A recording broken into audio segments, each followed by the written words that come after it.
My name is Terry Tazioli. I'm 75 years old. Today's date is February 21st.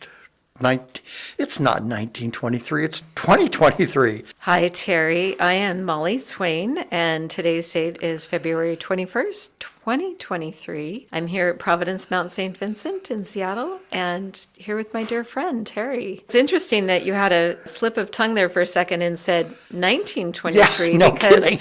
In fact, we're excited to think about our 100-year anniversary that's coming up in 2024, so 1 year from now. You have an incredible history with your time here at the Mount, certainly not back 100 years, but when did you first connect to the Mount yourself? It was the mid-1990s, and my mom came here. She worked until she was 84 years old and then had heart surgery. She just couldn't be on her own and then had to have more surgery, and I just kind of went to work. And I thought, I know where Mom needs to go stay. So we came here. I went along to the interviews with her, and then there's one where the client has an interview with some of the staff members. She got in and was here until she died. She was in the apartment side for, I think, most of her time, and then moved to nursing. She was falling. It's not an unfamiliar story. Started to use a wheelchair. I sort of recall it seemed like you had a little bit of a tender time with her right before she passed away.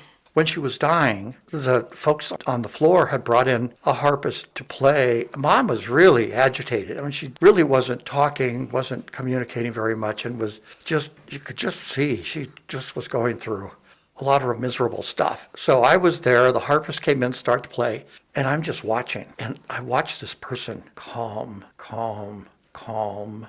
down, to the point where she was just lying there peacefully. And I thought, this is really neat. It was great to see her at peace. And then I was standing by her bed, and I leaned over to say something, and she opened her eyes and looked at me, and she got the biggest smile on her face that I had ever seen in her life. It was, for me, a great lesson in forgiveness. She wasn't forgiving me for anything. I was forgiving her and realizing she's still there. The smile was incredibly genuine and very sweet. Of course, I run out and tell my brother. Our sister had died just a couple years before that. And I know for Mom, that really caused a corner to be turned, if you will. She just wasn't the same after that. So to see this just knocked me for a loop. What a gift that you could Absolutely. experience that together. I've heard it said here that the Mount is a laboratory of love, and sometimes there's struggles and challenges and difficulties going through those transitions that, none of us really want to go through. Mm-hmm.